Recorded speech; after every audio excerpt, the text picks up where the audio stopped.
रेणू, अगं काय चाललंय तुझं? काही सांगशील का मला? इथं ज्याला सांगायचंय त्यालाच ऐकायला मिळते तर काय सांगू आता मी? कोण? कशाबद्दल बोलतेस?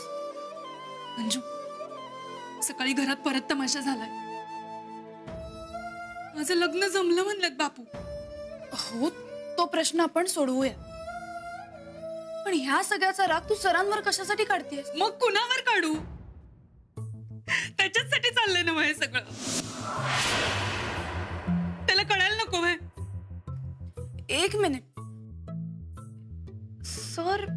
सरांचा काय संबंध आहे? ए रेणू, खरं काय ते सांग मला. नाही नाही, काही नाही. रेणू, काय ते खरं सांगा मला. अगं खरंच काही नाही अंजली, माझंच नशीब फुट काय बघ. चल वर का. रेणू, रेणू थांब, रेणू थांब, थांब. आता मला सगळं खरं सांगितल्याशिवाय तू कुठेही जायचं नाहीस. काय झालंय ते खरं सांग मला. अगं अंजली, खरंच काही नाहीये. काही नाही काय? नक्की काहीतरी झालं. पहिल्या दिवसापासून तुझ्यात झालेला बदल बघतेय मी. नक्की काहीतरी झालंय हा रेणू. लग्नाचा विषय काढल्यावर अस्वस्थ असतेस, मला दिसतंय ना रोज. तुला लग्न करायचं नाहीये ना? मग तरी तुझं जबरदस्ती लग्न लावतात म्हणल्यावर तू चिडायला हवंस. त्याऐवजी तू इथे येऊन रडत बसलीस. काय झालंय ते खरं खरं सांग मला. कुणाच्या प्रेमात पडलीयस तू?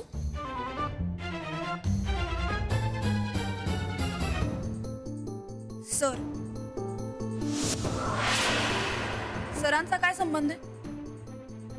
रेणू, मला आता अंदाज आलाय बर का. फक्त तुझ्या तोंडून ऐकायचंय मला.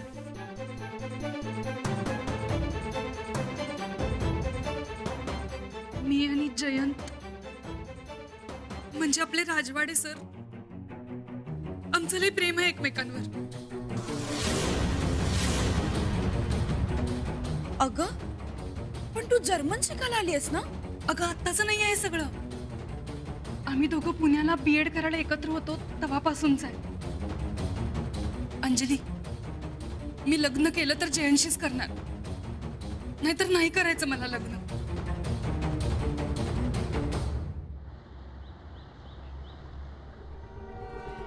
राणा, तू तुझ्या वहिनीची किती बी बाजू घे, बरं ह्या टायमाला जर जादाच केलं बघ तिने. असतो एकेकांचा स्वभाव, आपण समजून घ्यायचं असते. अरे म्हणून काय असं तडकाफडकी कोण कोणाची पान सुपारी करते वय? ते पोरग कोण आहे, काय करते, कुठं राहते याची काय माहिती काढाय नको वय? असं का वागले असतील वहिनी साहेब?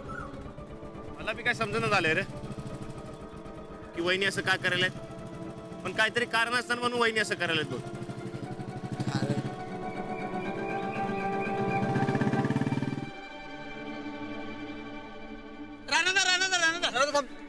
सूरज, तुम्ही इकडे काय करताय?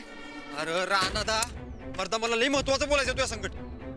ते नंतर न बोल, आधी आम्हाला वाड्यावर पोचायचं.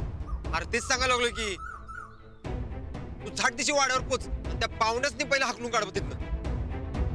म्हणजे अहो राणादा, ते रेणूला बघायला आलेलं पोरग एक नंबरचं पिंड काय. मागं संजय दादांनी त्याचे पैसे मागवलेलं.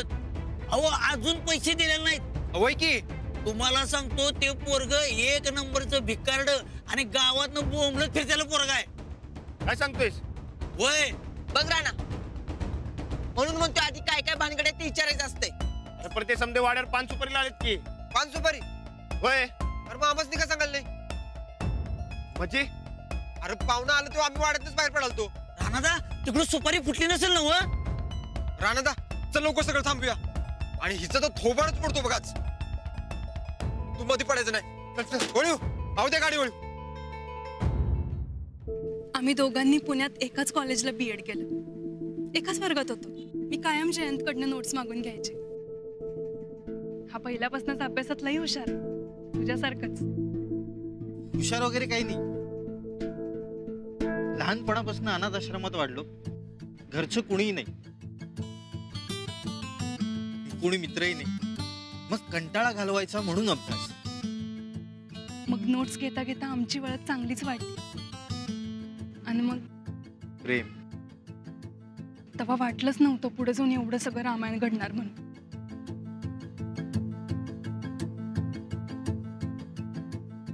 तू घरी का सांगून टाकत नाहीयेस? म्हणजे दुसऱ्या दिवशीच माझं लग्न लावून टाकतील बापू. लई जुन्या विचाराचे आहेत ग ते. खानदान, पै पावणं असं लई काय काय असते त्यांच्या डोक्यात. ते आमच्या लग्नाला कधीच वय म्हणणार नाही.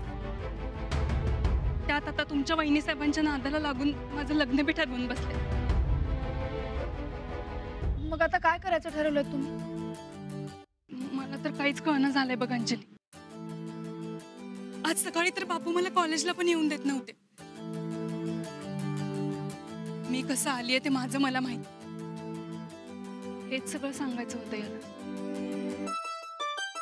सर तुमचं काय म्हणणं आहे यावर? मला लग्न करायचंय. मला पण लग्न करायचंय, पण कसं करणार ते बघू आपण. पण तुम्ही दोघं तुमच्या निर्णयावर ठाम राहा म्हणजे झालं. मला बापूंविरुद्ध लई नाही बोलता येणार का अंजली? चार चौघात मान लई जपत्यात ते. माझ्यामुळे उगाच त्यांची मान नको खाली जायला. हे बघ रेणू, तू सध्या या गोष्टींचा विचार अजिबात करू नकोस. आणि असं काही होणारच नाही असं बघूयात ना आपण. मी आणि हे तुझ्या बाबांशी जाऊन बोलतो. पण तुम्ही दोघांनी आता खोटं बोलणं प्लीज बंद करा. चालतंय, मी जे काय असेल ते सगळं तुला सांगेन अंजली. पण प्लीज रानादाला यातलं काही सांगू नको बाई. अगं म्हणजे परत खोटं? अंजली प्लीज, तू आत्ताच रानादाला यातलं काय बी बोलू नकोस. अगं आता फक्त हे जमणारं लग्न तेवढं मोड बाई, काही पण कर प्लीज.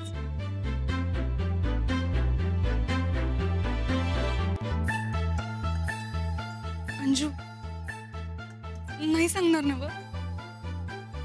नाही सांग. आता फक्त हे ठरलेलं लग्न तेवढं मोडलं पाहिजे.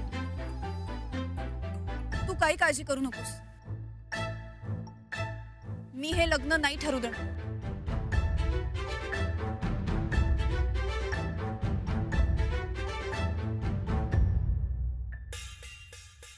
बापू, चांगला झाला का नाही सुपारीचा कार्यक्रम? राणादा, आपल्या रेणूचं लगीन ठरलं बरं का. घ्या पेढे घ्या. घ्या पेढे, घ्या पेढे घ्या. अहो पण एवढी घाई करायची काय गडबड होती? जरा पोरग्याची नीट चौकशी तर करायची. समधी चौकशी केल्या आम्ही. अहो आमच्या पप्पांच्या ओळखीतले लाखात एक आहे बघा. आणि असलं स्थळ हातचं जाता कामा नये. काय बापू? हे समद वहिनी साहेबांच्या मूळ झालं बघा.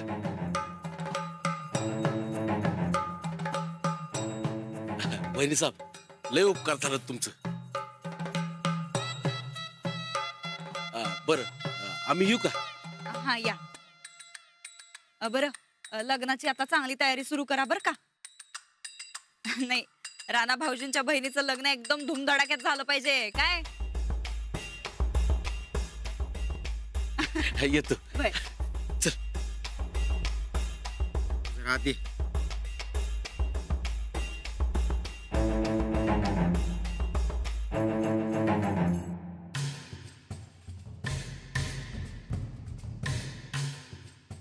चला बाई, पोरीच्या आयुष्याचं भलं झालं. ढेकळाचं भलं झालंय. आणि तुला नाही तो शहाणपणा करायला कोण सांगितलं?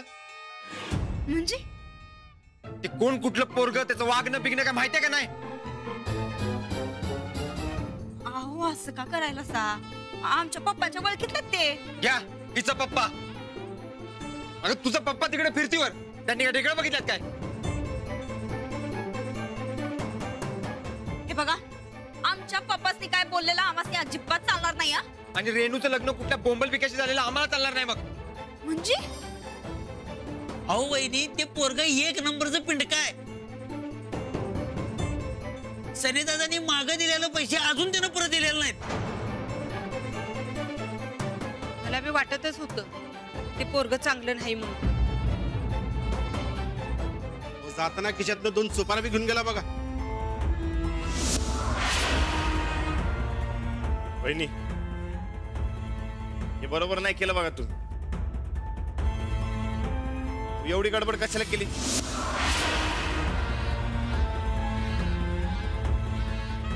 अच्छा, म्हणजे असा घेराव घालून एकटा पाडण्याचा डाव आहे तर तुम्हा समध्यांचा. अहो नाही वहिनी, तसं काय नाही. अहो पण त्या पोराची काय माहित नाही काय नाही आणि तुम्ही सुपारी फोडली वय. ना भाऊजी, आमच्या पप्पांनी हे स्थळ सुचवलंय. आता त्यांना तर काय माहिती यो पोरगा असा असेल म्हणून. त्यांनी सुचवलं आणि आम्ही चांगल्या मनानं जुळवलं बघा. म्हणजे तुम्हाला माहित नाही वय पोरगा दारू पितो ते? नाही नाही नाही, आम्हासनी यातलं काय बी माहित नव्हतं. आम्हासनी फक्त एवढं माहित होतं ते पोरग चांगलं शिकलंय, बीएड का काय तर तिथपर्यंत झालंय त्याचं शिक्षण, चांगलं नोकरीला आहे, 50 एकर जमीन आहे, म्हणून आम्ही हे समज केलं. घरी गडबड तर या रेणूच्या बापूनच केल्या बघा. आम्ही खरंच काही नाही केलो. अहो पण वहिनी त्यासनी कळत नाही, पण आपली जबाबदारी आहे का नाही? खरंय म्हणा, पण असाच जर विचार करायला गेलं तर मग तुमच्या भावाचं तरी आता पतूर लगीन झालं असतं का?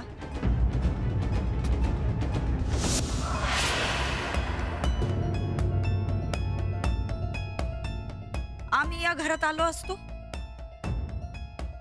तुमचं भाऊ बी दारू प्यायचं ध्यानात आहे ना व तुमच्या? काय आमच्या सूरजला जरा दारूचा नाद आहे. तुम्हासनी आम्ही पसंत आहे काय?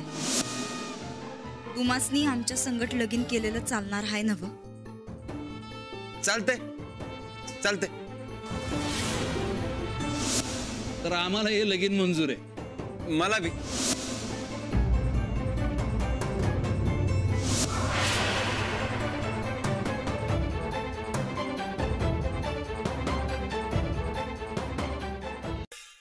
त्या टायमाला तर अख्खं गायकवाड कुटुंब लई खुश होतं. होय, ताईसाहेबांचं मम्मी आणि पप्पा नाहीच म्हणत होतं, पण माझ्या ताईसाहेबच होय म्हणल्या. दारू पिणारा वाईट नसतो, त्याला सुधरवता बी येते असं म्हणले त्या. तेच तर आम्ही म्हणायलोय. आम्ही कसं आमच्या नवऱ्याला सुधरवलं तसं ती रेणू बी सुधरवल की त्या पोराला. ए तू का ढेकळ सुधरवलंस बे मला? बरं बरं, आम्ही नाही सुधरवलं तुम्हासनी, तुमचं तुम्ही सुधरलासा. पण लगीन झाल्यानंतरच सुधरला ना व? तसंच ते पोरग बी सुधरल की नाही? कसं असतंय, माणसाचं एकदा लगीन झालं का नाही की तो सुधारतोय बघा, है का नाही?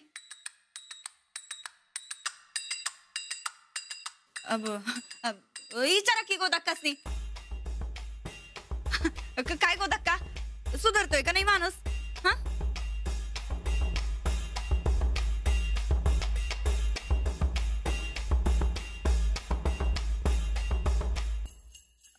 बरं हे समजा जाऊ द्या बरं राणा भाऊजी. हा, ही दोघं जे काय सांगायलेत का नाही ही समधी जुनी पुराणी गोष्ट झाली.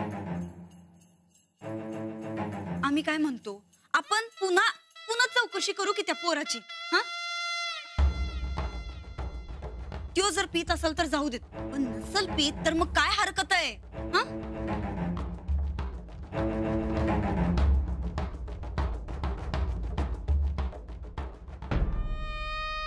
हेच आम्ही त्यासनी विचारलं होतं तर त्यांनी आम्हाला सांगितलं पोराला सुपारीच्या खांडाचं बी व्यसन नाही.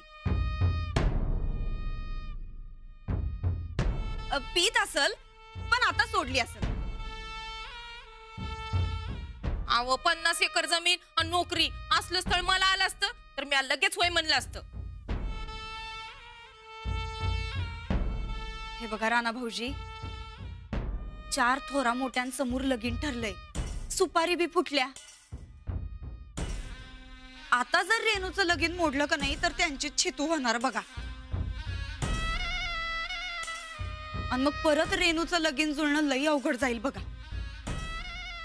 आता राहिला प्रश्न दारूचा.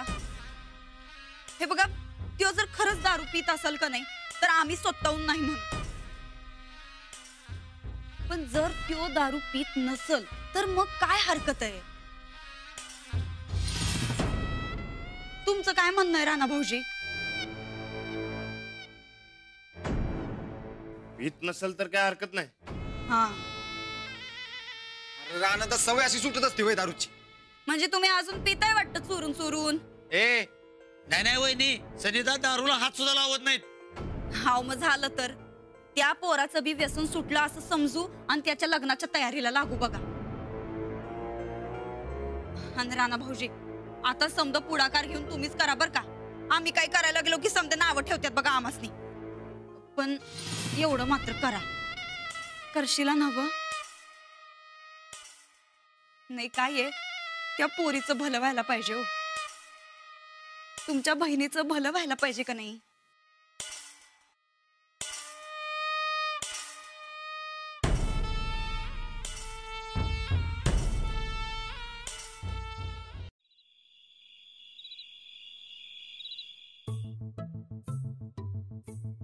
अरे राधा ते आज उशिरापर्यंत थांबलाय. उशीर नाही होते घरी जायला? नाही नाही तसं काय नाही. अहो समजा जेवण व्हायचं होतं म्हणून थोडा उशीर. अहो मग मी केलं असतं ना आल्यावर. एवढं काय त्यात?